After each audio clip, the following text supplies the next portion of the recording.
Class आप देखिए, आपको ये समझना है कि जब बॉक्स वाले पेज जब मिलते हैं उसमें ऐसा ऐसा बॉक्स बड़ा बड़ा बनाया रहता है।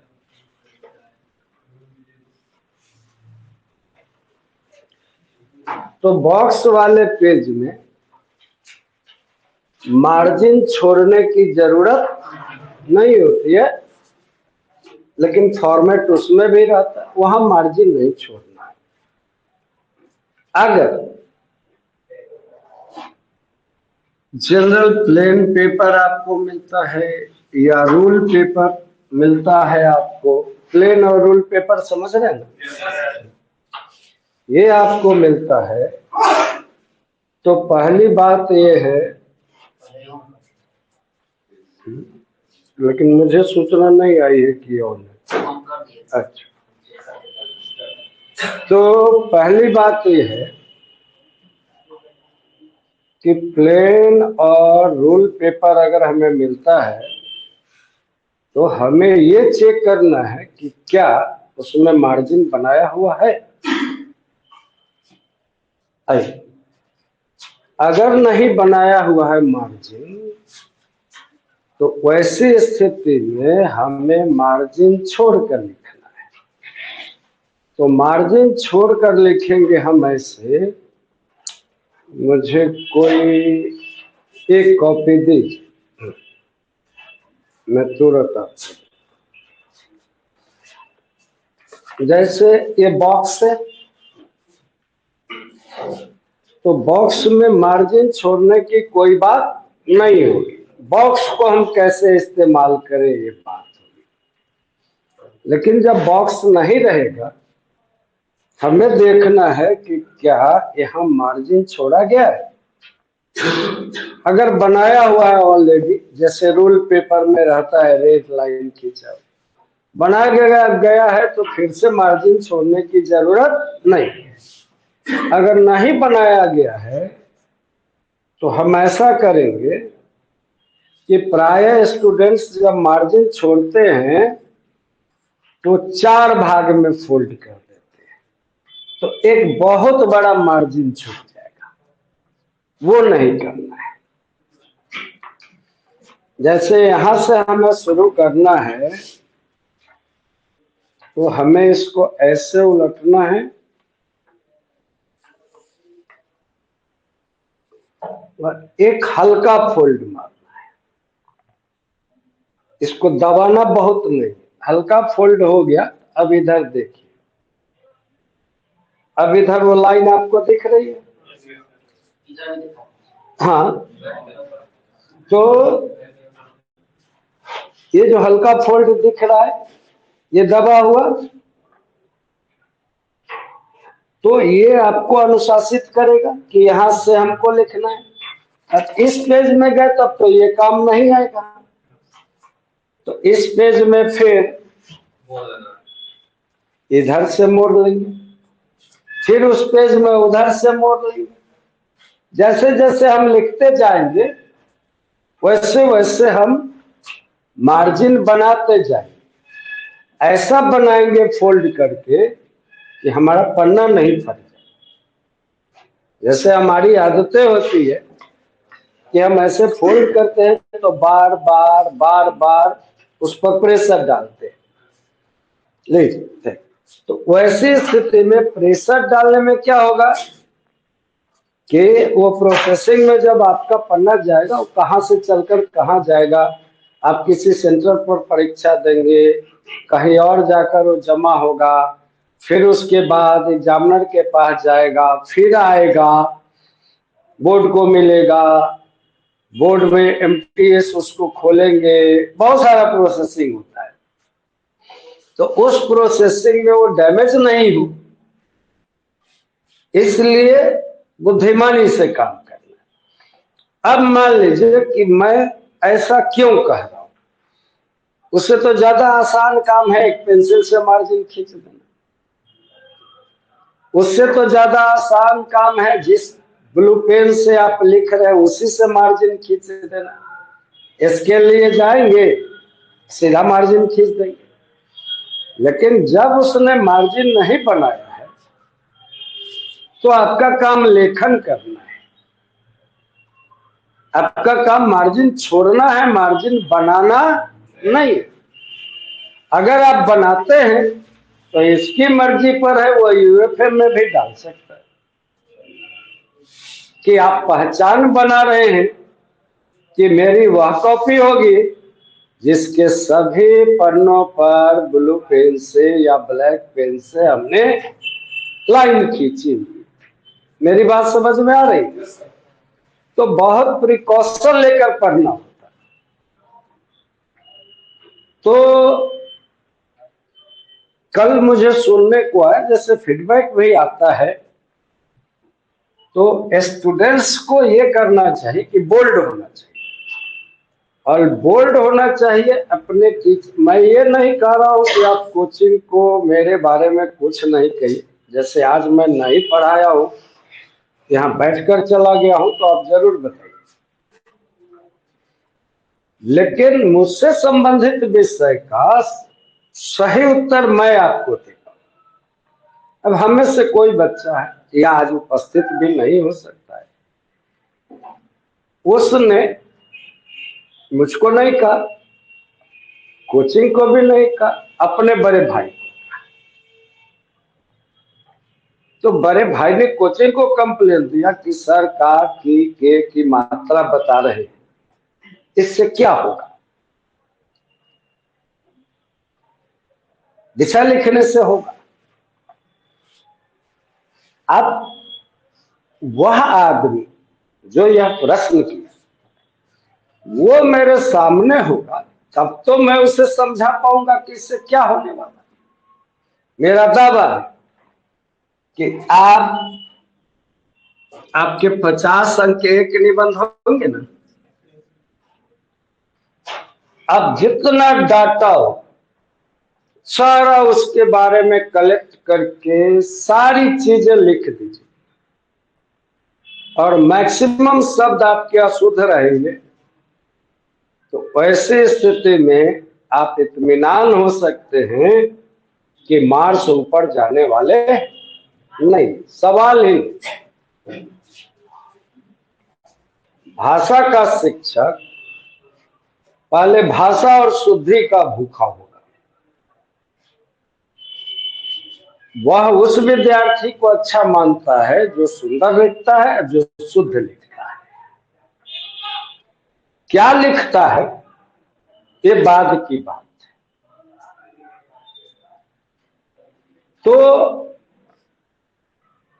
अब उस बच्चे को, वह कोई बच्चा हो सकता है, आपके बीच में भी हो सकता है, नहीं भी हो सकता है, मुझे नहीं मालूम, और मैं जानना भी नहीं चाहता हूं कि वह कौन बच्चा है। जब तक आप प्रश्न नहीं डालिएगा, मुझसे बात नहीं कीजिएगा, तब तक मैं आपके बारे में बहुत क्वेरी हुए नहीं लूंगा कि, लेकिन उस बच्चे को मुझसे बात करना चाहिए।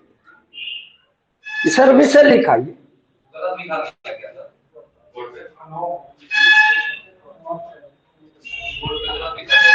देख लेते हैं। हाँ बिल्कुल गलत लिखा हुआ है बोर्ड पर, बिल्कुल बोर्ड पर गलत लिखा हुआ। जो गलत है वो गलत है। वैसे मेरी एक समस्या है कि मेरा दिमाग तेज चलता है, हाथ पीछे रहता है, तो मैं अगली मात्रा पर रहता हूँ, वो बार बार हो। तो आपने पूछा तो ये अच्छा लगा, नहीं तो दूसरे भी कहते, जैसे आप नहीं पूछते। नहीं, ये गलत है। कल के लेखन में वो ठीक रहा होगा। तो अभी मेरा दिमाग चल रहा है और जगह, अब मैं लिख भी रहा हूं। दोनों का संतुलन जब बिगड़ेगा तो ऐसा बार बार होगा। और मेरे लेखन में के, ने, से ये बार बार छूटता है, मात्राएं इधर उधर चली जाती है, ये मैं एक्सेप्ट करता हूँ, क्योंकि मेरा दिमाग तेज चलता है, हाथ पीछे चलता है, तो मैं अगले मतलब दिमाग से अगली मात्रा पर रहता हूँ, इसलिए ये गड़बड़ी हो सकती है, आगे पीछे हो सकता है, तो वहां आप ध्यान दिलाइए। अब ये राइट हो गया अनौपचारिक। तो ये बात हो गई। अब जो है पेज मार्जिन, ये पेज पूरा यहां से है, तो मुझे मार्जिन यहां लेना है, लेकिन मुझे दो बातें दिक्कत दे रही है कि एक, मैं यहां से कंफर्टेबल नहीं, और दूसरी बात है कि मैं यहां रहता हूं, तो जो ऑनलाइन स्टूडेंट्स हैं उनके लिए विजिबल रहूंगा मैं, इसलिए मैं यहाँ के पहले पेज को खत्म कर देगा, ये पेज नहीं है, राइट। अब पेज यहाँ है, तो इसको तो मैं फोल्ड कर नहीं सकता हूं, तो मैं इसका उपाय लगाता हूं कि एक फोल्ड मान लेता हूं, डॉट डालकर। ये हमने फोल्ड किया है, अब यहां से हमें लिखना है, तो पहले आप प्रश्न लिख लीजिए कि किस प्रश्न का उत्तर देना है।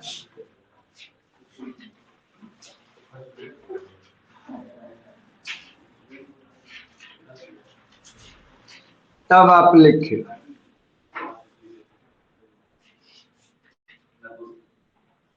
आप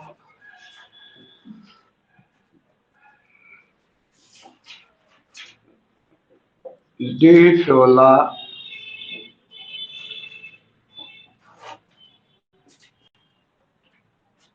रामपुर जौनपुर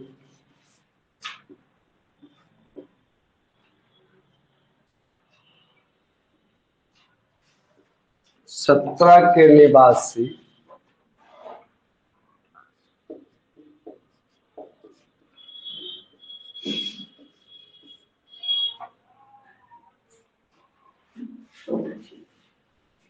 शुभम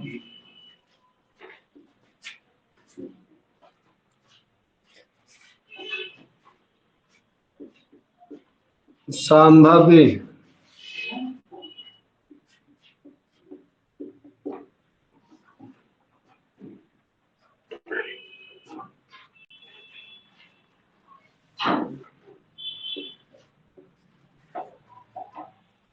अपने पिताजी को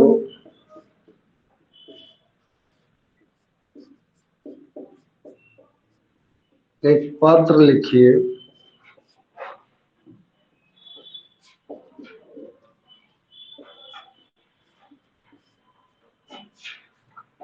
जिसमें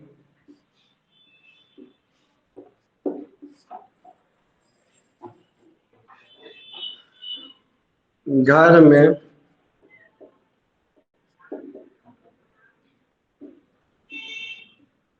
पक्का शौचालय बनवाने का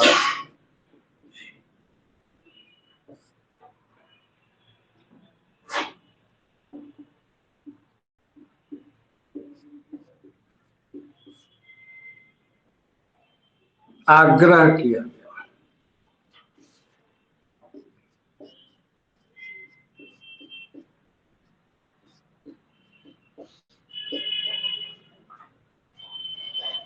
प्रश्न आपको लिखना नहीं पड़ता है,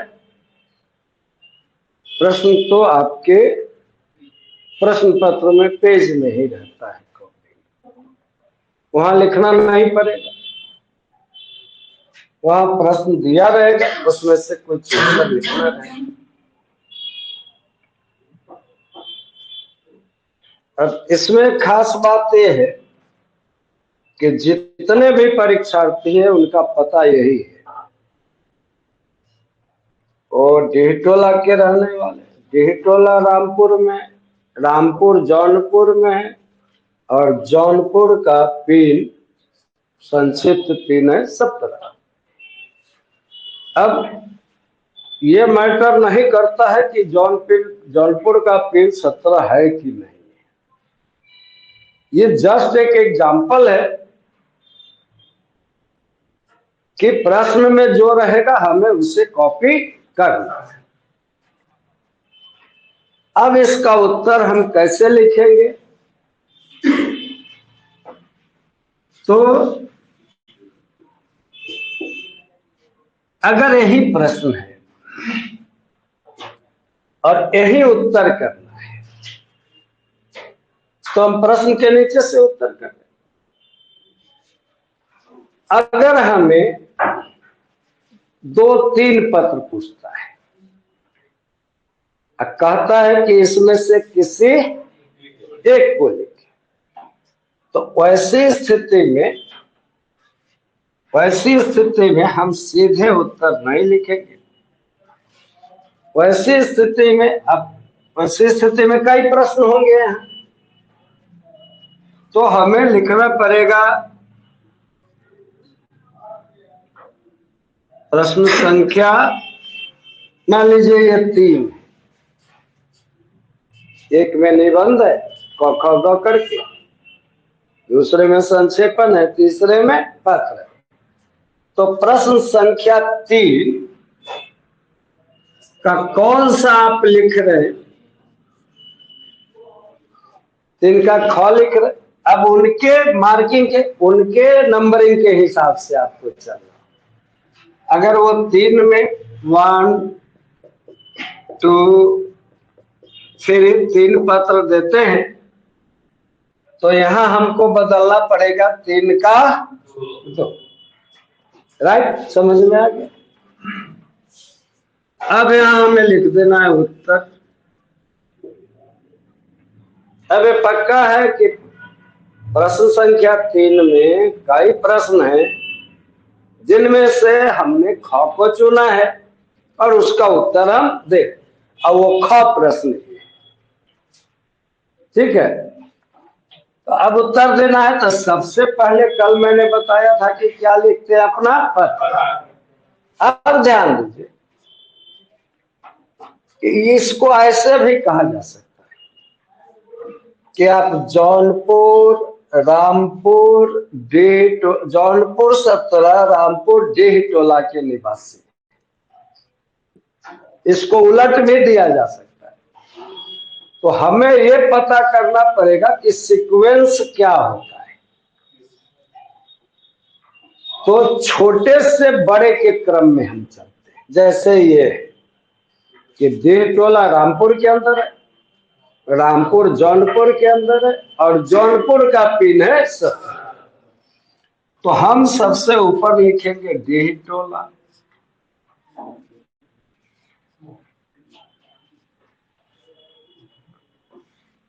ठीक है। अब 1 2 3 4 बातें हमें लिखनी है, तो हम यहां दूसरा लिख सकते हैं, डेह टोला रामपुर, अब नीचे से ये हाँ, जैसे उत्तर आपने लिख दिया तो सामने से लिखेंगे तो आपको इतना गैप छोड़ना पड़ेगा। तो ये उत्तर आप ऊपर ही लिख दें, तब नीचे से लिखें। मैं उसको करेक्ट ही कर देता हूं, जहां आपका ध्यान जा रहा है वो ठीक है, जहां जहां आपका ध्यान जा रहा है राइट जगह जा रहा है। तो मुझे विश्वास हो रहा है कि आप ठीक ठीक समझने की कोशिश कर रहे हैं। अभी प्रश्न संख्या 3 का ख उत्तर हो गया। अब आ जाते हैं मार्जिन के पास। ठीक है, मार्जिन के पास आ जाते हैं। तो हमने यहां लिखा डेह टोला, अब हमने ये लिखा रामपुर। अब एक लाइन से ही नहीं लिखते जाते, ये फॉर्मेट बनाना है। अब लिखेंगे जौनपुर, इसमें कोई गैप नहीं है, जौनपुर डैश दे देंगे 17। ये जब अंक आते हैं तो उनके बाद पूर्ण विराम नहीं। अब एक स्टेप हो गया, आपका पता हो गया। अब ये लेटर है इनफॉर्मल। तो बताया था कि इनफॉर्मल में डेट हम कैसे लिखते हैं। तो जो परीक्षा की हमारी तिथि होगी, जब वो तिथि फिक्स हो जाएगी तो मैं फिक्स ही उसी डेट पर ही लिखाऊंगा। अभी फिक्स नहीं है तो आज का डेट लिखते हैं। जैसे एक लाइन छोड़ दिया, 1 मार्च कॉमा दिया 2024। नहीं, 7।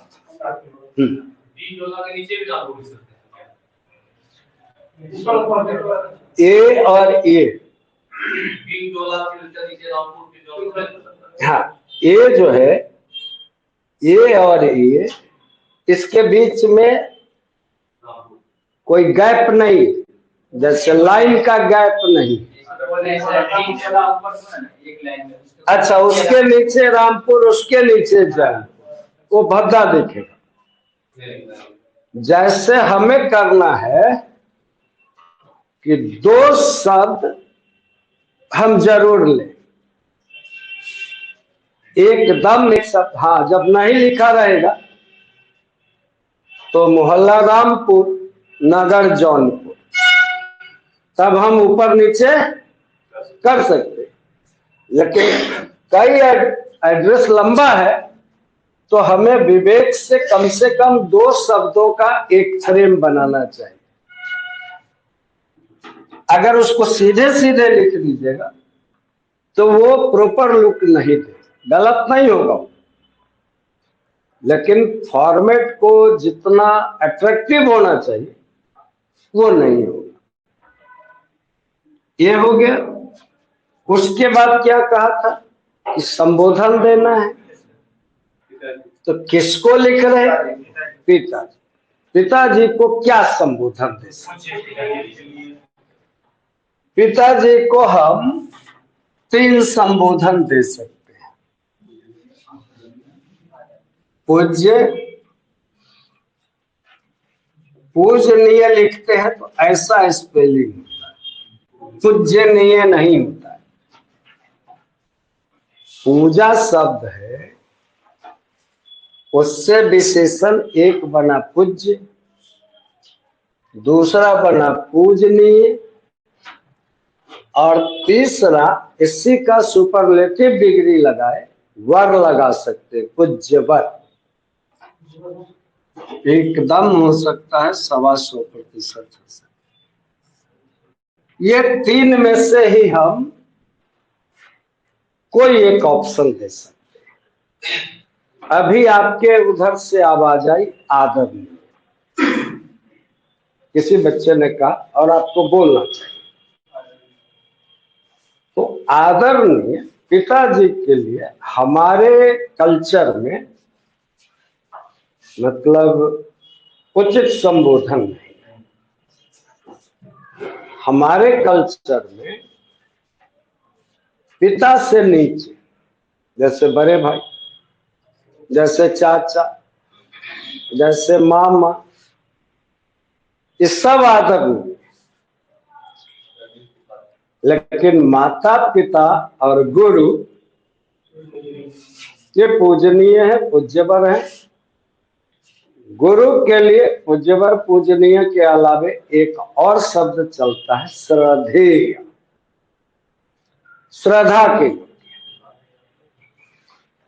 तो उसमें गड़बड़ी रहती है कि श्रद्धे कभी श्राद्धेय हो जाएगा तो अर्थ का अनर्थ हो जाएगा। तो आजकल गुरु जी को ऐसा ही कर देते हम लोग, इसलिए कहा। अब ये हो गया। अब हम लोग लेते हैं, फिर एक गैप लेते हैं, इसके बाद एक गैप लिया, इसके बाद एक गैप ले लिए। अब हमें लिखना है पूज्यवर पिताजी। ये पूज्यवर क्यों लगा हुआ है? पिताजी साथ, ये इसलिए लगा हुआ पूज्यवर कि हमारे लिए जितने पूज्य हैं उनमें आप सबसे श्रेष्ठ। शब्द स्वयं बोलते हैं, शब्द को सोचकर लगाना चाहिए। अब इसके बीच कोई गैप नहीं होगा, अभिवादन इसके साथ ही हो जाएगा। तो आप चरण स्पर्श लिख सकते हैं। सादर की यहां जरूरत नहीं है।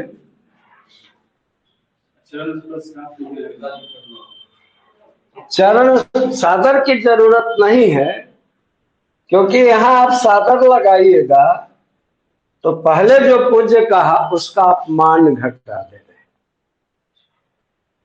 पहले वाले का वैल्यू कम हो गया। जो पूज्य है तो अंडरस्टूड है कि वो आदरणीय भी, वो आदरणीय से बहुत ऊपर है, तब पूज्य है। तो सादर चरण स्पर्श लिखने का कोई तो नहीं।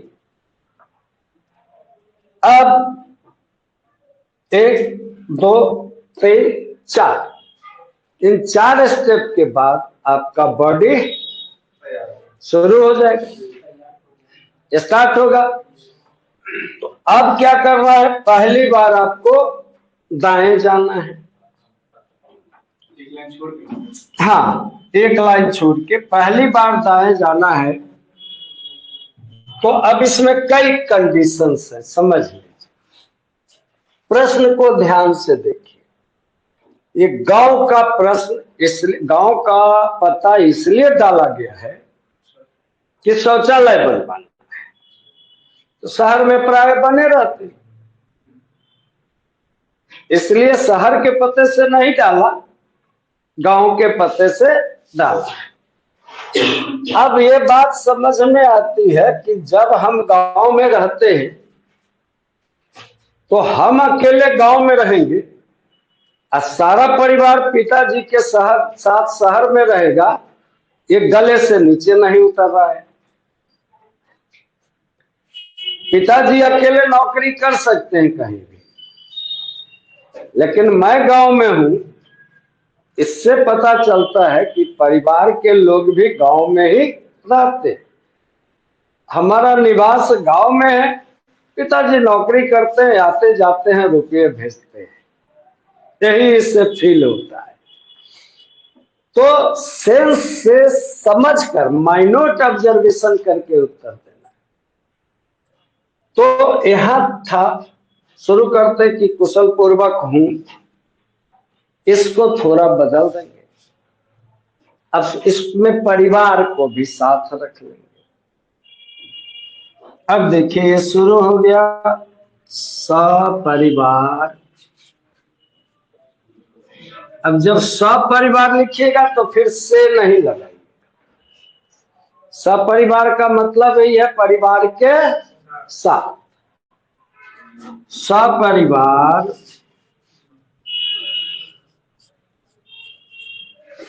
कुशल पूर्वक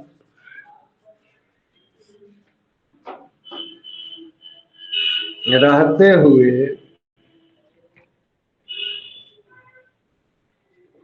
आपकी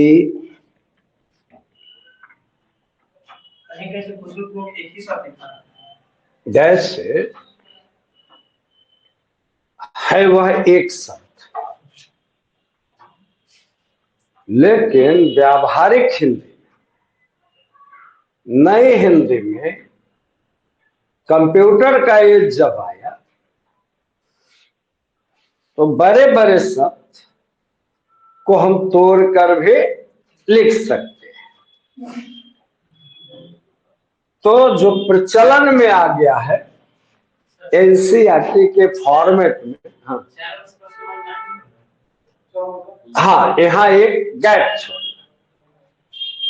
अच्छा, अब लाइन छोड़ने का जो मामला आया, इसके बारे में भी आप ये समझ लें कि लाइन छोड़ने के लिए हाय तौबा मत बचाइएगा। अगर आपसे लाइन छोड़ने वाला कोरम पूरा नहीं हुआ है तो ऐसा नहीं कि उसको आप काट के और फिर लाइन छोड़िएगा। मेंटेन हुआ तो ठीक है, और नहीं हुआ तो भी ठीक है। आधार क्या है ये कहने का? आधार है कि ये लाइन छोड़ने वगैरह का कोई वैज्ञानिक विधान पहले नहीं था, ये आया कंप्यूटर के साथ। क्योंकि कंप्यूटर में एक सुविधा आई कि एक क्लिक मारे तो एक स्पेस आ गया। तो प्राइवेट पब्लिकेशन ने अपनी किताबों को अट्रैक्टिव बनाने के लिए इस फार्मूला को लागू किया। एनसीईआरटी ने भी इस फार्मूला को अट्रैक्टिव बनाने के लिए लागू कर दिया। लेकिन किसी ग्रामर में ऐसा नहीं लिखा मिलेगा कि पत्र लिखते हुए समय इन इन के बीच में गैप देना चाहिए। एक ग्रामर का रूल नहीं है, ये एक व्यावहारिकता है। और इससे ये भी फायदा होता है कि हर चीजें अलग अलग दिखती, बस यही इसका मतलब, और कोई मतलब नहीं है। इसलिए अगर मेंटेन हुआ तो ठीक है, नहीं हुआ तो उसके लिए परेशान नहीं होना है कि मेरे अंक घट जाए। उसके अंक वे टीचर्स प्रोफेसर्स काटते हैं जो प्रॉपर नहीं होते, क्योंकि पत्र के अनेक फॉर्मेट हैं और सामान्य तरह से उनमें से किसी को काटना मूर्खता है। उत्तर प्रदेश के से प्रकाशित जो भी पत्र वाली पुस्तकें होंगी उसमें आप देखिएगा कि ये सारा कुछ दाएं में रहेगा। आपका भी नाम यहाँ लास्ट में दाएं में। लेकिन जो केंद्रीय एनसीईआरटी या राजभाषा समिति का जो डिसीजन है उसमें है कि सब लेफ्ट। आज भी एक पत्र जिला कलेक्टर अगर एसपी को लिखता है तो डेफिनेटली उसका नाम और सिग्नेचर दाएं ही होता है।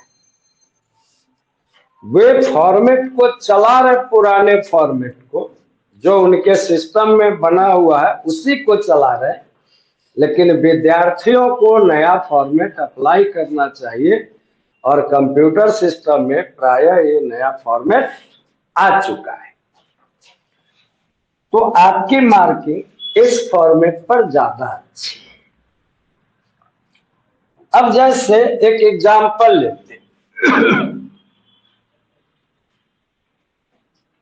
2024 को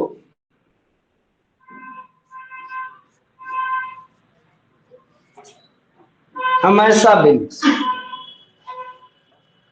और शायद बाजार में किसी किताब में ऐसा लिखा हुआ मिल जाए, लेकिन आपका एग्जामिनर इसको कंसीडर नहीं करेगा।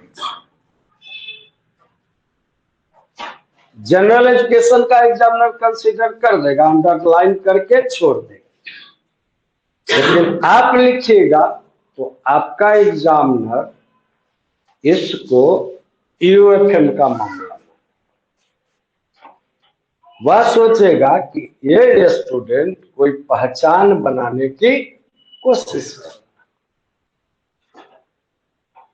तो स्टाइल से कमीशन के उत्तर नहीं किए जा सकते। ऐसे मित्र को लिखना होगा तो उसको अपनी डिसेंसी या अपनी सोच दिखलाने के लिए आप लिख दीजिए, कोई बहुत फर्क नहीं पड़ेगा। वो शायद उत्तर देगा तो कहो वाह तुम तो स्टाइल में लिखते हो यार, सनिस्बी, ऐसा उत्तर दे सकता है। लेकिन परीक्षक इसकी अपेक्षा नहीं रखता है और वो इसको इनवैलिड करेगा। ठीक है, अब इसको मिटाएं।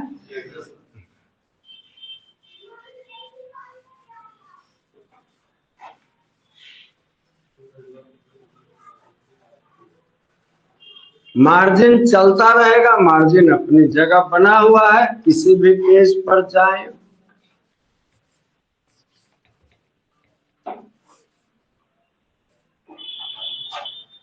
सपरिवार कुशल पूर्वक रहते हुए या सकुशल रहते हुए, कुशल पूर्वक की जगह एक शब्द चल सकता है सकुशल रहते हुए आपकी कुशलता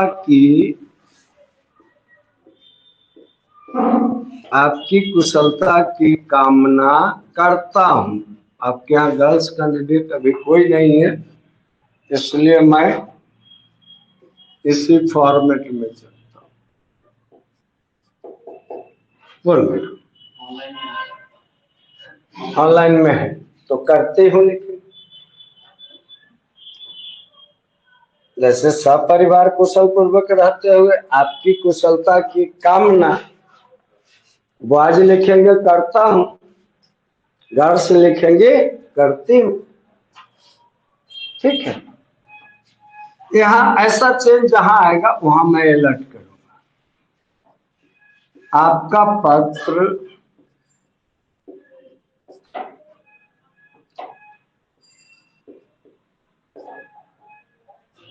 कल ही प्राप्त हुआ।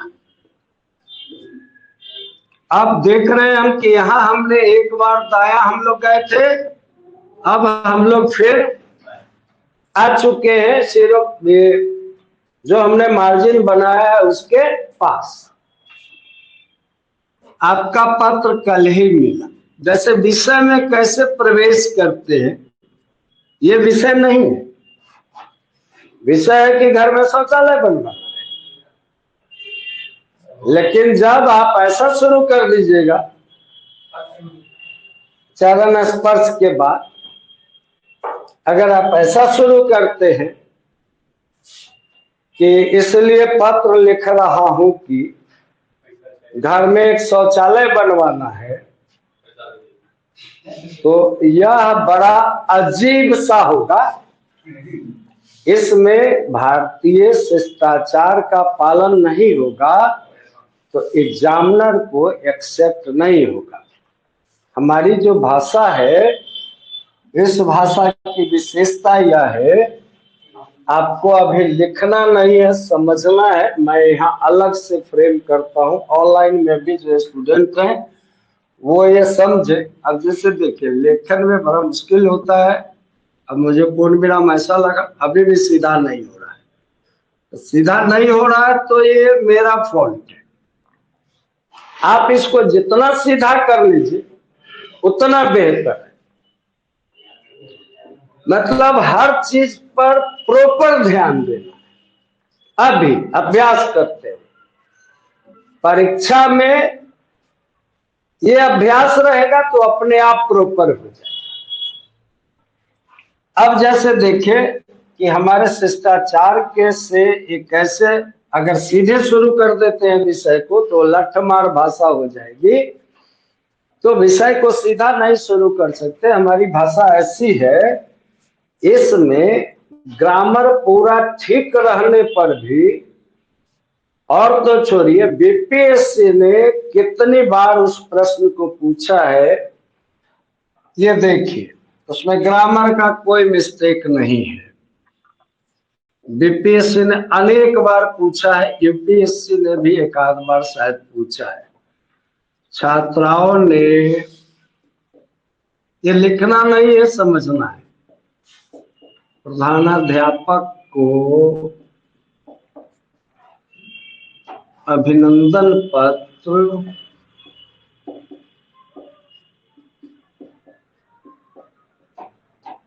प्रदान किया।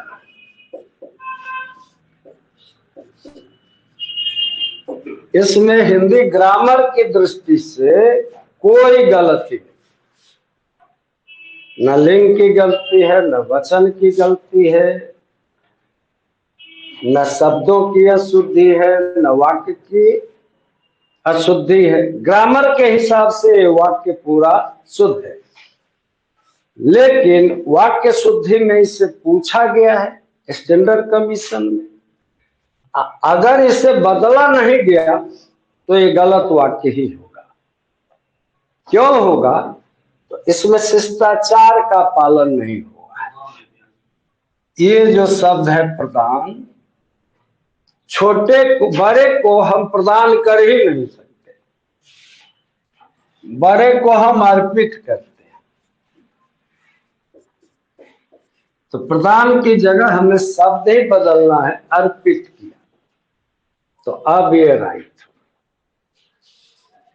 आप इसी से समझ लीजिए कि हमारे यहाँ शिष्टाचार भाषा में भी लागू है, परिवार में तो है ही, परिवेश में तो है ही, हमारी भाषा पर भी उसका असर है। हम शिष्टाचार के बिना भाषा नहीं लिख सकते।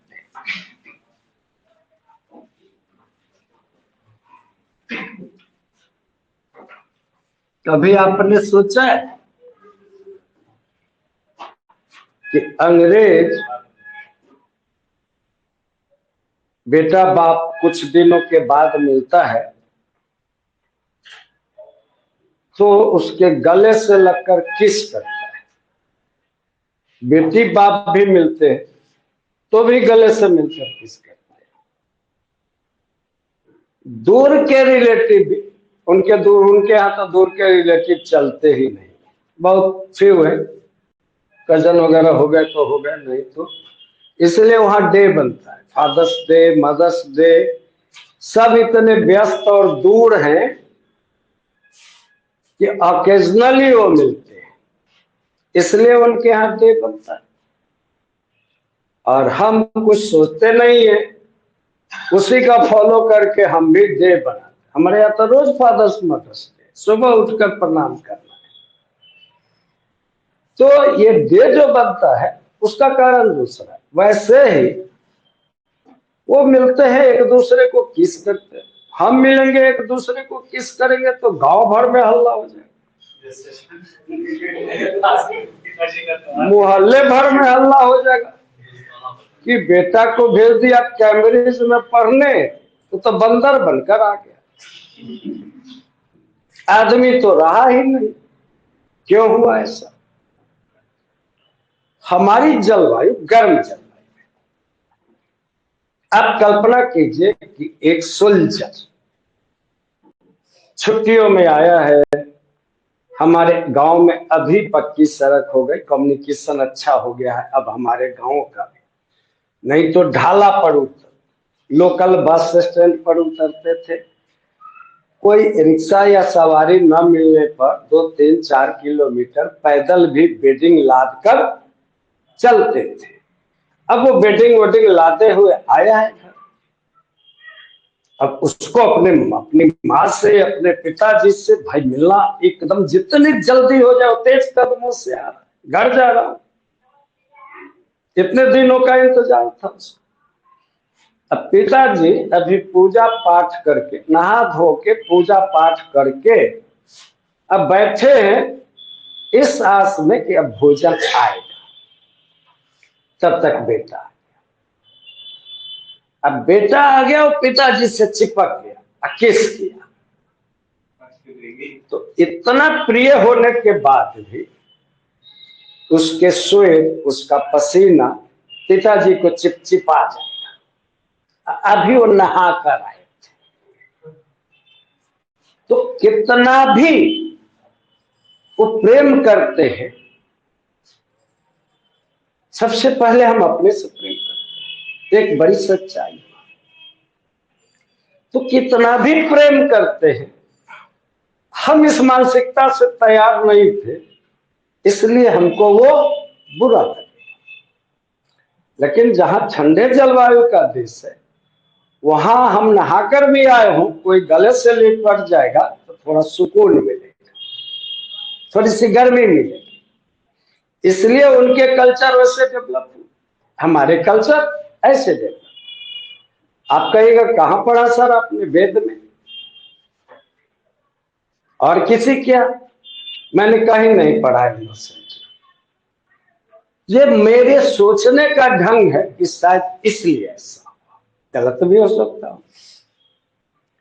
आपने कभी सोचा हमारे मुसलमान भाई जो लोटा इस्तेमाल करते हैं उसमें एक टोटी लगी हुई रहती है, हम जो लोटा इस्तेमाल करते हैं उसका मुंह बड़ा रहता है।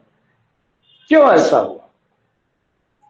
वो जहां के मूल निवासी है, जहां से वो आए सब जगह बिखरे, वहां पानी की कमी थी।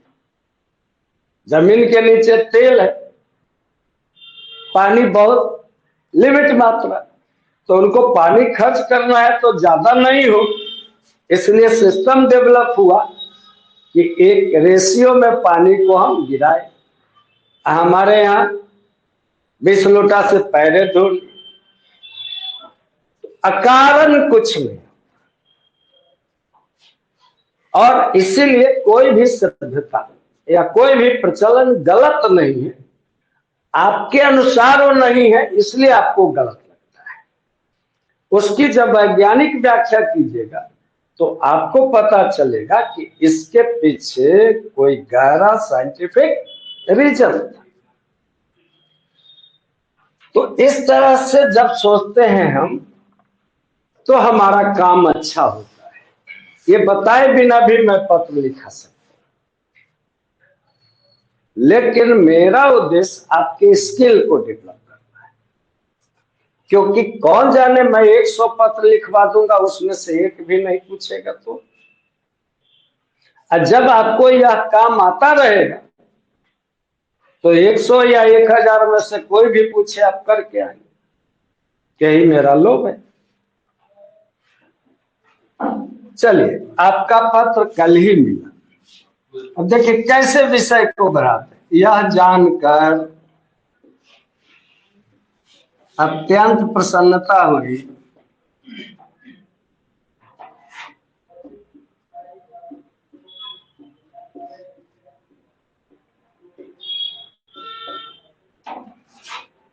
कि आपकी पदोन्नति हो गई। पदोन्नति समझते? प्रमोशन, पदोन्नति हो गई।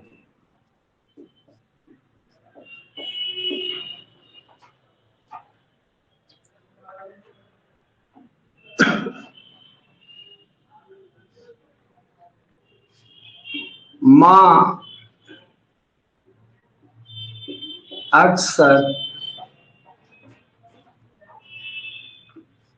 घर में पक्का शौचालय बनवाने की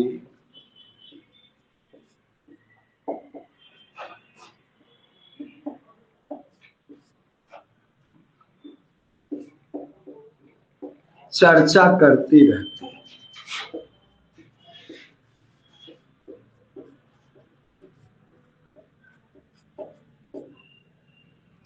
खेती के उपज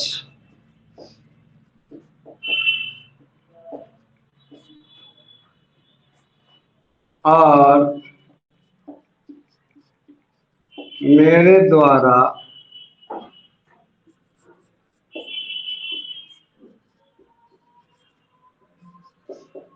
ट्यूशन से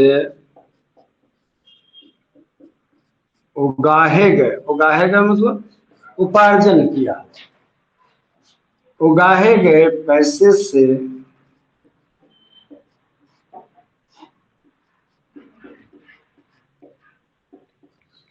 शौचालय बनवाना संभव नहीं हो पाएगा।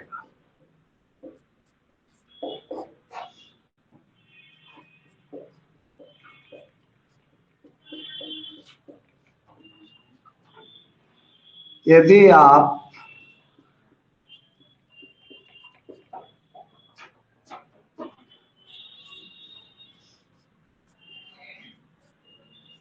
30-40 हजार रुपये भेज देते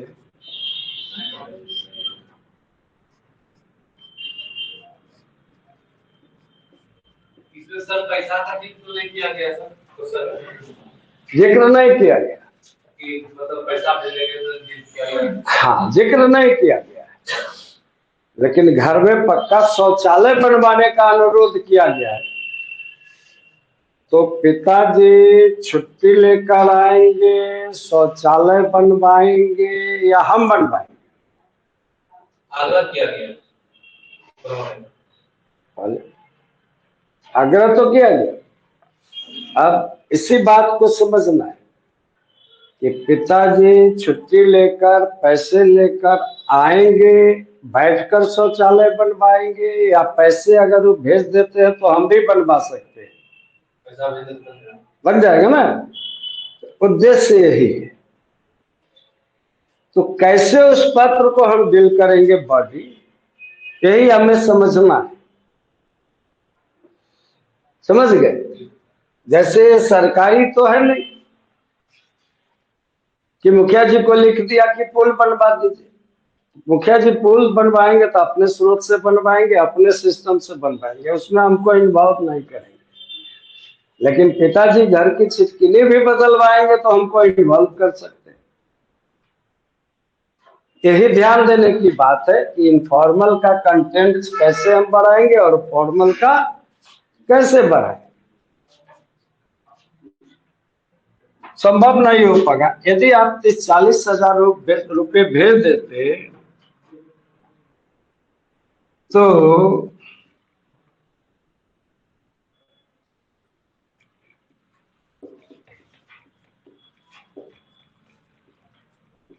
शौचालय बनवाना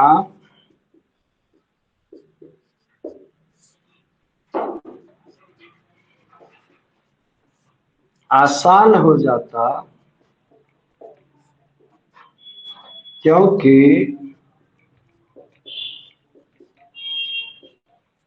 मैंने भी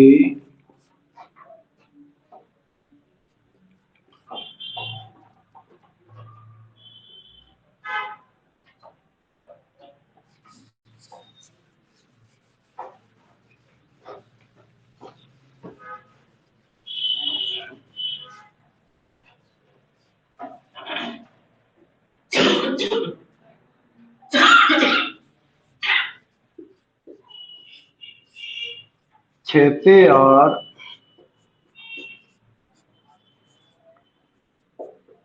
ट्यूशन के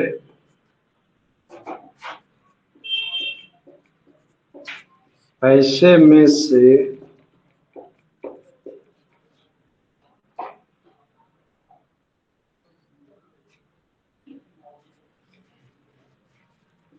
कुछ राशि जमा कर रखी।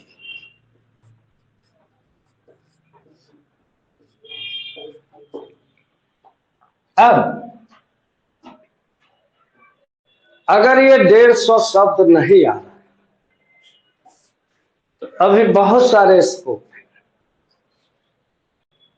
हम बीच में कॉज डाल सकते हैं,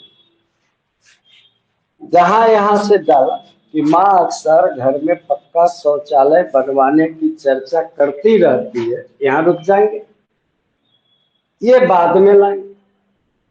यहां हम लिखेंगे वैसे भी घर में शौचालय का न होना अवैज्ञानिक तो है, सामाजिक प्रतिष्ठा की दृष्टि से भी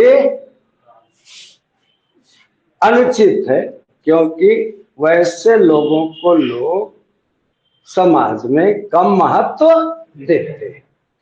एक बात और है, पुरुषों के लिए ज्यादा कठिनाई नहीं है, लेकिन महिलाओं को अहले सुबह, मतलब अर्ली इन द मॉर्निंग, अहले सुबह उठकर खेतों में जाना पड़ता है। ये बहुत ही असुविधाजनक होता है। मतलब हम कंटेंट्स को बड़ा छोटा कर सकते, केवल हमारे पास वो तमीज होनी चाहिए कि बात को हम सिलसिलेवार कैसे कर सकते। भाषा पत्र की सरल ही रहेगी। हाँ, इसकी भाषा को कठिन नहीं करना है, जितना सरल हो सके उतना कहना। अब ये हो गया। अब यहां से पारा चेंज करते हैं। माँ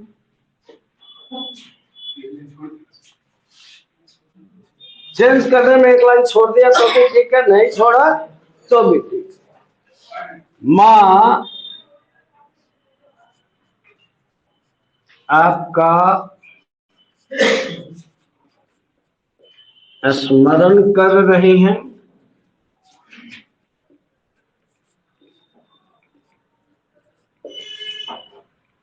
और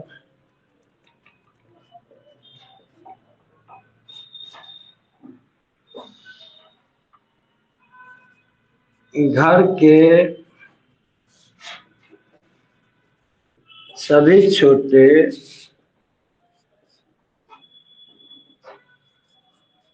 आपको प्रणाम कह रहे हैं।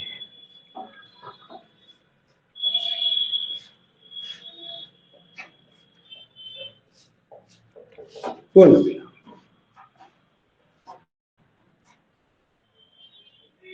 अब उसके नीचे ऊपर का मिटाएं।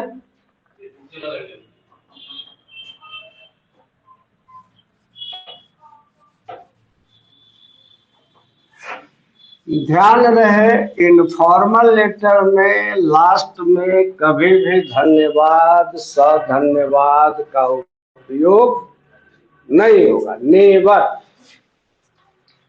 लास्ट में भूल कर भी किसी को भी आप भाषा में लिख सकते, मित्रों वगैरह को भाषा में लिख सकते हैं कि तुमने मेरा काम कर दिया, मुझे महत्व दिया, इसलिए तुम धन्यवाद के पात्र हो, ऐसा भाषा में लिख सकते हैं। लेकिन लास्ट में धन्यवाद सधन्यवाद हम नहीं लिख सकते। कभी भी इनफॉर्मल में वैसा लिखिएगा तो वहां जाकर मार्किंग होने का समय रहेगा इस प्रश्न का, और ऊपर से आपने सब कुछ अच्छा अच्छा किया है और वहां जाकर चीटी काट लीजिएगा तो बिदक जाएगा। एग्जामिनर आपसे जो ही असहमत होगा तो आपको तुरंत उसका पनिशमेंट रहेगा, क्योंकि आप सामने हैं नहीं, आपकी कॉपियां सामने। अब यहाँ ये हो गया, इसी में छोड़ना नहीं है, मतलब कोई पंक्ति इसके ठीक नीचे लिखना है आपके आदेश की प्रतीक्षा।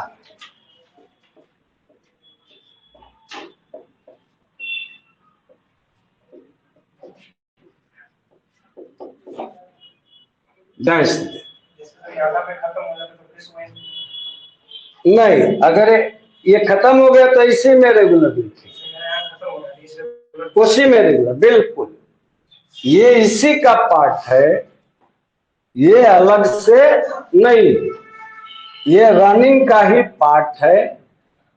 अब ये हो सकता है इसका कंडीशन, इसका कंडीशन हो सकता है कि ये यही खत्म हो जाए, यहां खत्म हो या लास्ट में खत्म हो, वो कहीं भी खत्म हो सकता है।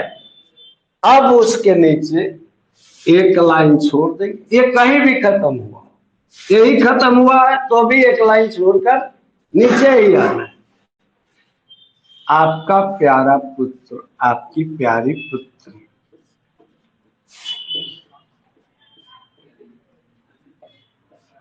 गर्ल्स कैंडिडेट लिखेंगी आपकी प्यारी पुत्री। अब प्रश्न पत्र में नाम क्या है? शुभम और संभव। तो आप लिखेंगे आपका प्यारा पुत्र शुभम, गर्ल्स कैंडिडेट रहेंगी तो वो लिखेंगी आपकी प्यारी पुत्री संभवी। ठीक है। अब एक चीज और ध्यान देने की, जैसे प्रश्न में ये लिखना नहीं है, समझना। प्रश्न में आपका नाम दिए हुए था कि आप शुभम कुमार है, और उनका नाम दिए हुए था कि आप संभवी कुमारी या शुभम कुमार सिंह है, शुभम कुमार वर्मा है, कुछ भी हेड नेम से मतलब सरनेम भी लगा कर दिया, तो भी फॉर्मल लेटर में क्या कर, इनफॉर्मल में क्या करना है। तो ध्यान रहे कि छोटे या बड़े को भी लिखते हुए इनफॉर्मल में अपना पूरा नाम कभी नहीं लिखिए। प्रश्न में अगर ये नाम दिया भी गया हो कि आप रोहित वर्मा हैं और छोटे भाई को पत्र लिखिए, तो यहाँ तुम्हारा भैया लिखाएगा, लेकिन यहाँ रोहित वर्मा नहीं लिखा है, यहाँ केवल रोहित लिखा है। अब फॉर्मल में इसके अपोजिट होगा, फॉर्मल में जितना नाम दिया रहेगा वो सब लिखेंगे पूरा, उसको छोड़ नहीं सकते, अपनी तरफ से लगाना भी नहीं। अगर फॉर्मल में शुभम और संभवी ही है तो आपको एप्लीकेंट या भवदीय जो आपको होना है वो शुभम या संभवी ही होना है। लेकिन फॉर्मल में अगर नाम दिया हुआ था सिर्फ शुभम कुमार वर्मा, तो वहां आपको पूरा लिखना पड़ेगा भवदीय शुभम कुमार वर्मा। लेकिन यहाँ आपका नाम पूरा नाम दिया गया हो तो भी आपको अपना मूल नाम लिखना है। ये हमारी कटसी में, शिष्टाचार में ये आता है, ये फॉर्मेलिटी नहीं है, कटसी। तो उसमें आता है कि इनफॉर्मल लेटर में हम हमेशा अपना मूल नाम ही लिखते हैं। अब पहली बात है कि इसके बारे में कोई डाउट हो तो आप पहले पूछ लीजिए। अब है कि राइट साइड लिख सकते हैं कि नहीं, मैं कहूंगा कि नहीं लिखना है, क्योंकि ये एनसीईआरटी का लेटेस्ट, अब उसको नहीं कह सकते हैं क्योंकि ये कई सालों से चल रहा है। तो एनसीईआरटी का ये पैटर्न कंप्लीटली डेवलप हो चुका है और पत्र लिखने का काम मतलब प्राय 10वीं और 12वीं कक्षा तक, नीचे से 4ठी 5वीं से 12वीं कक्षा तक होता है। यूनिवर्सिटी के सिलेबस में शायद कहीं भी पत्र लेखन नहीं, तो वो 10वीं 12वीं तक ही होता है। अब उसमें भी वो कर रहे हैं कि अभी तो पत्र लेखन बनाए हुए हैं, लेकिन उन्होंने ईमेल लेखन भी जोड़ दिया है, अपडेट कर रहे हैं उसको। कल को संदेश लेखन भी जोड़ेंगे या जोड़ चुके होंगे 9th वगैरह में, मैसेज राइटिंग कि हिंदी में मैसेज कैसे करें। बोल रहे सर, अभी कोई भी लेटर रिपीटेड हो सकता है सर, ना सर? कोई शब्द रिपीट हो सकता है, जैसे कि उसमें आप लिखा है ट्यूशन से उगाया गया पैसा, हाँ तो रिपीट हुआ, हाँ तो हो सकता है रिपीट, हम नहीं भी कर सकते हैं। नहीं करेंगे तो नहीं करेंगे तो वही फ्रेम कर देंगे, जैसे हम वही फ्रेम कर देंगे कि खेती के उपज और मेरे द्वारा ट्यूशन से उगाए गए पैसे से देखिए से हम इसे तो पैसे से शौचालय बनवाना संभव नहीं हो पाएगा। यदि आप 30-40 हजार रुपए भेज दें तो घर में शौचालय बनाया जा सकता है, क्योंकि मैंने भी कुछ राशि जमा कर रखी। होगा कि नहीं होगा? तो ये अनेक तरीके से कर सकते हैं। अगर उसको रिपीट नहीं करते तो डिसेंसी बढ़ ही जाएगी, घटेगी। तो ये जो है,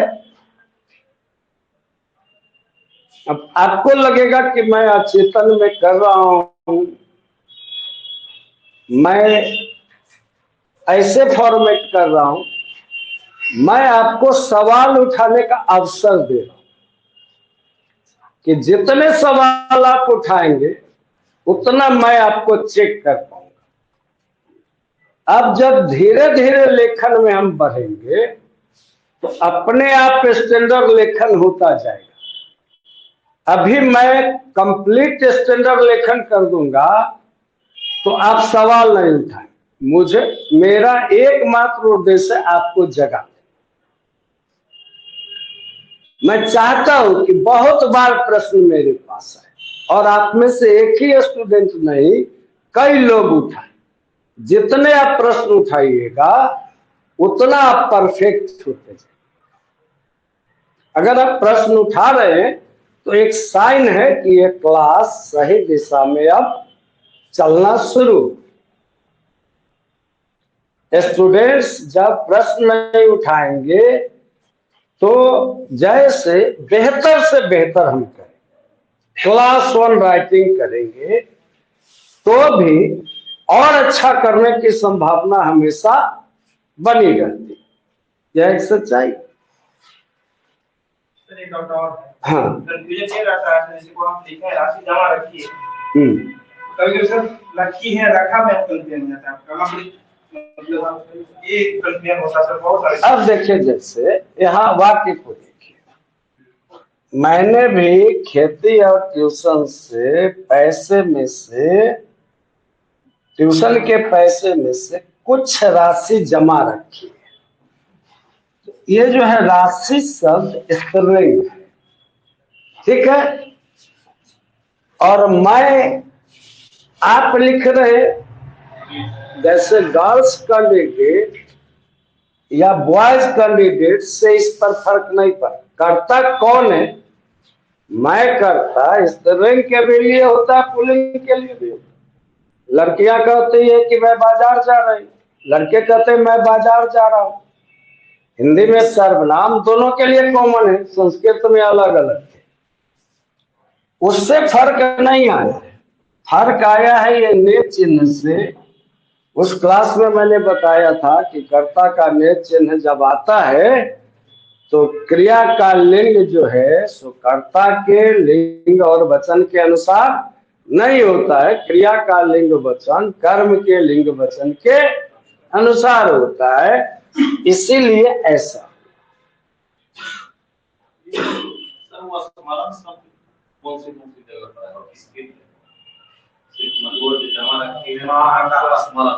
माँ आपका स्मरण करे मतलब आपको याद करे। पत्नी के लिए आपका इसलिए आपको माँ आपको स्मरण कर रही है तो ये पूरा का पूरा फ्रेम ही गलत हो जाए। किसी को कुछ दे सकते, किसी को विभक्ति दो अर्थ है। एक कर्म कारक जैसे मोहन ने राम को मारा, दूसरा एक संप्रदान कारक उसने भिखारी को रुपये दिए। लेकिन माँ आपका स्मरण कर रही है तो यहाँ आप जो है ये संबंध कारक है। स्मरण करने वाली है माँ, वो कर्ता कारक है, तो संबंध का चिन्ह यहाँ लगा हुआ है।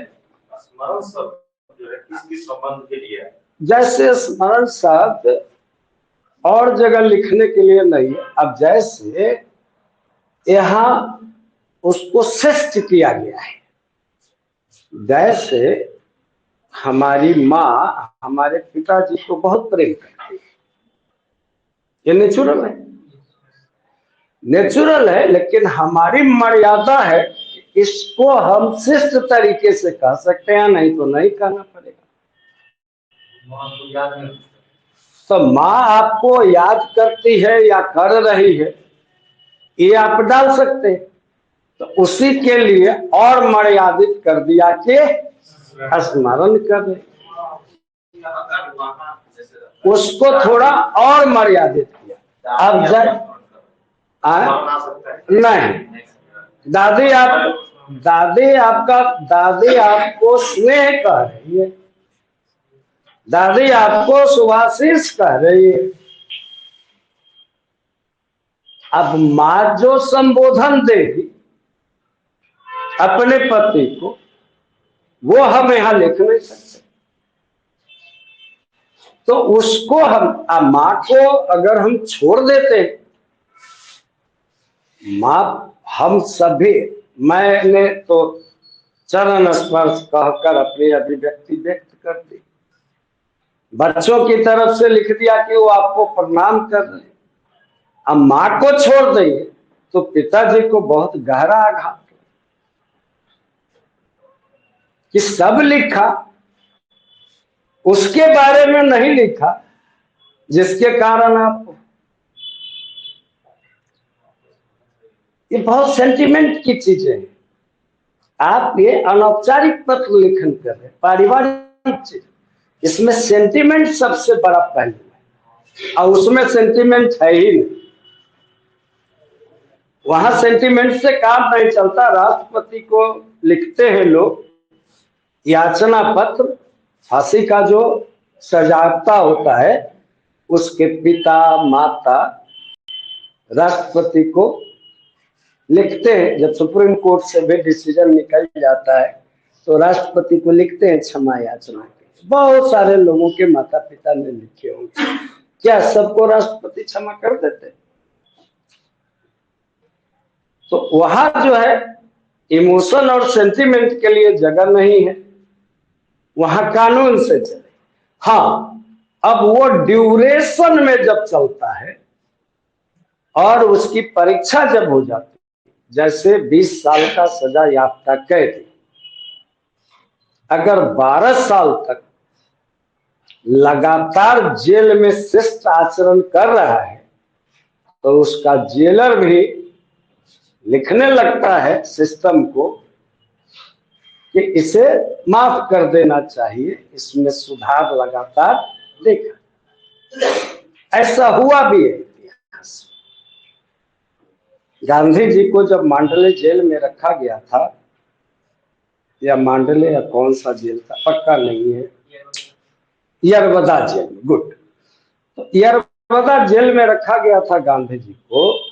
तो यरवदा जेल की बनावट ऐसी थी, एक कॉर्नर प्लेस था, तो गांधी जी को कोने वाले कमरे में रखा गया ताकि दूसरे कैदी जब खाना बाना लेने जाए तो गांधी जी के टच में नहीं आ सके।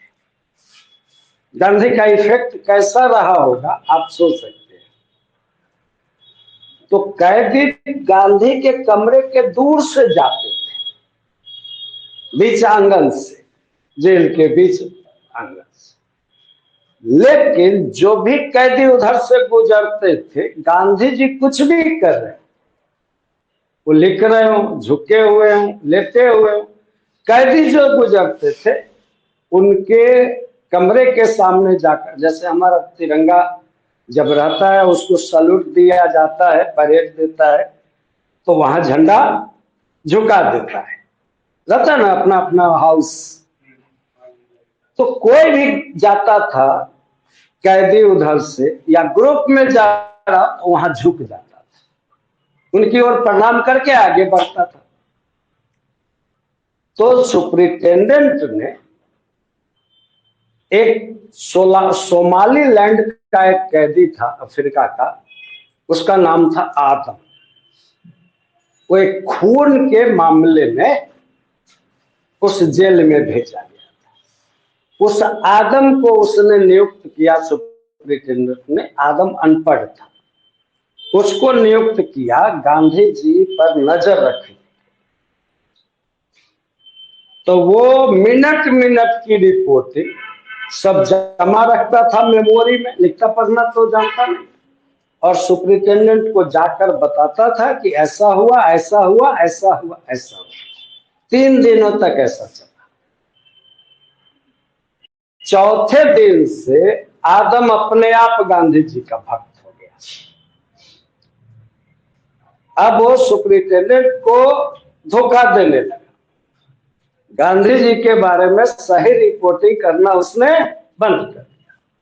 और एक दिन उसने ऐसा किया कि ज्यादा दिनों से उस जेल में रहा होगा, तो थोड़ी सी पकड़ भी बन गई होगी, जान पहचान भी हुई होगी। किसी सिपाही से उसने बाहर से अखबार, उस समय राजनीतिक कैदी को अखबार पढ़ने का अधिकार नहीं था, और अपने आस्तीन में छुपाकर और गांधी जी के पास ले गया। लो साहब, मैं तुम्हारे लिए टटका अखबार लेकर आया हूं। इनोसेंट था, अनपढ़ था। सोचा गांधी बहुत खुश होंगे। अब गांधी को खुश करने की कोशिश करने लगा। तो गांधी ने कहा कि आदम, तुमने ये गलत किया है, मुझे तुम्हारी शिकायत जेल सुपरिटेंडेंट से करनी है। हाँ, क्योंकि यहाँ कैदियों को अखबार पढ़ने की इजाजत नहीं है। तुम ऐसा करो, इसे कहीं ले जाकर चला। गांधी जी आदर्शवादी थे, लेकिन व्यवहारिक आदर्शवादी। वो आदर्श कैसे लागू कर सकते ये वो समझते थे। तो वो एक दूसरे कैदी, राजनीतिक कैदी ही थे, शंकरलाल बैंकर जी, उनके कमरे में गए। कहा, देखो साहब कैसा आदमी, मैं इतना रिस्क उठाकर इसके लिए अखबार लाया हूं, ये पढ़ता ही नहीं। बैंकर साहब ने कहा कि ये नहीं पढ़ेंगे। आदम, तुम अखबार जहां से लाए हो वहां लौटा दो, और नहीं तो जला दो। जो उन्होंने कहा है वो कर दो, नहीं तो पक्का शिकायत कर देंगे तुम्हारी। तब वो गया, लेकिन वो एग्री नहीं हुआ। वो दिमाग लगाया कि गांधी से अखबार पढ़वाना है। तो फिर दोबारा गया कुछ देर के बाद, कहा कि अच्छा साहब ठीक है, तुम अखबार नहीं पढ़ना चाहते हो, नहीं पढ़ो, हमको वो पढ़कर सुना दो जो हमारे सोमालीलैंड के बारे में लिखा हुआ है। गांधी थोड़ी देर के लिए, उनको लगा कि इससे अगर हम अखबार पढ़ के नहीं सुनाते हैं तो ये बहुत रिएक्शनरी हो जाएगा, और जो ये उत्पात ये बाहर करता रहा है उससे भी खतरनाक उत्पात ये जेल में कर सकता है। तो गांधी जी ने अखबार का वो पेज पढ़ा और सोमालीलैंड की जो खबर उस पर थी उतना उसे पढ़कर सुना दिया, और कहा कि फिर आगे ऐसा नहीं करना, और अखबार को जला।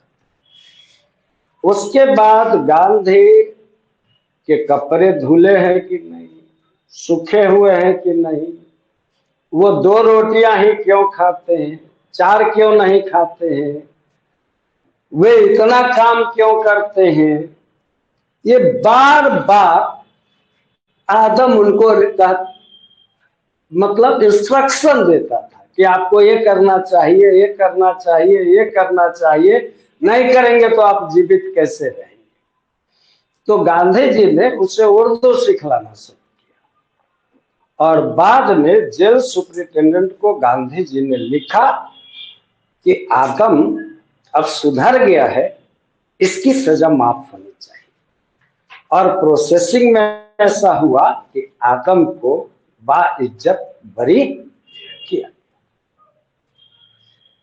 तो ऐसी प्रक्रिया चलती रहती है सुधार की, तो ये हमेशा रहेगा। तो आप शुरू कर रहे हैं यहां से, अब यहां से, लेकिन कुछ भी करने के बाद भाषा सरल ही रहे। अब याद की जगह मैंने स्मरण लगाया है, तो मैं उसको बदलने के फेवर में नहीं हूं, क्योंकि उसको मर्यादा में ढककर कहा गया है। राइट?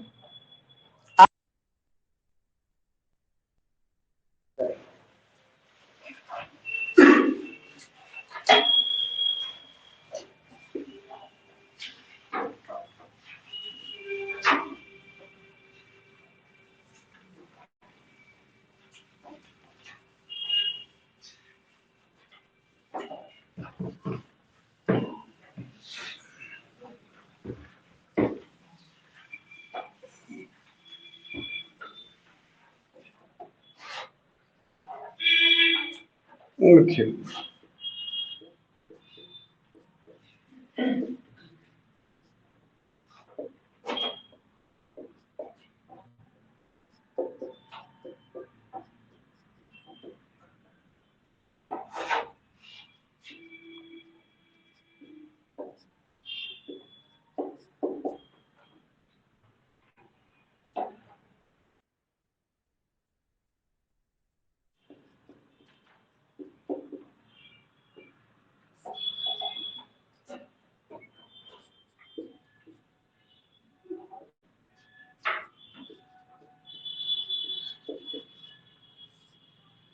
प्रांजल अपार्टमेंट लिखा हुआ।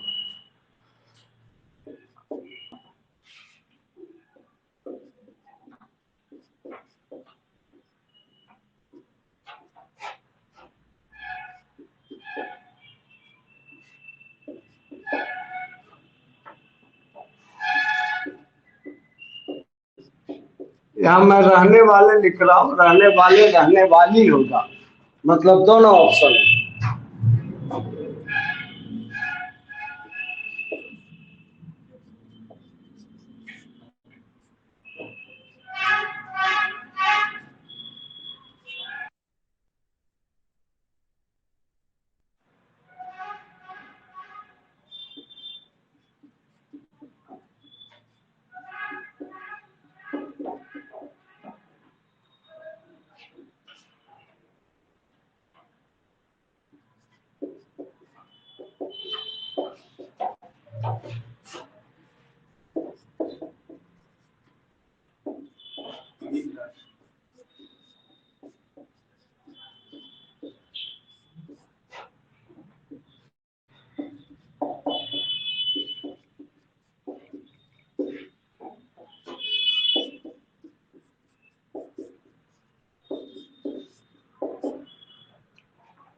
अब दिल्ली के इंद्रपुरी मोहल्ले के प्रांजल अपार्टमेंट के फ्लैट संख्या A3 में रहने वाले रहने वाली अमित राज अमिता है। स्वास्थ्य के बारे में पत्र माँ को लिखना है। पता आपका उल्टे सीक्वेंस में डाला हुआ है, आपको समझ में आ रहा है? सीक्वेंस उसका ठीक करना है। तो पहले लिखेंगे फ्लैट संख्या A3 प्रांजल अपार्टमेंट इंद्रपुरी दिल्ली। अब उसको दो दो शब्द में कैसे आप फ्रेम करेंगे, जो डिस्टेंट दिखे वो करना है। उसके बाद डेट डालेंगे। उसके बाद माँ के लिए जो संबोधन चलता है वो मैं बता दे रहा हूं। आप पूजनीय या पूज्या लिख सकते हैं, बस ये संबोधन रहेगा। अभिवादन सेम रहेगा, चरण स्पर्शी रहेगा। नीचे आपका प्यारा पुत्र आप ला, समझ में आ गया? हाँ, पता आपका वही। छोटा सा बना दिए। अब ये दिखला रहा है कि आप रहते हैं माँ से दूर। अब फ्लैट में रहते तो अकेले भी रह सकते हैं, आप अपना एलोन न्यूक्लियर फैमिली लेकर भी रह सकते हैं। जैसे आप जॉब करते हैं, आपके बच्चे पत्नी आपके साथ है, शेष परिवार गांव में। तो माँ के गांव का उल्लेख नहीं करना, लेकिन स्वास्थ्य का समाचार पूछते हुए यह भी पूछ सकते हैं हम कि हमारे पड़ोस में जो दादी थी उनकी तबीयत प्रेम हो सकता है, ये स्कोप बन रहा है।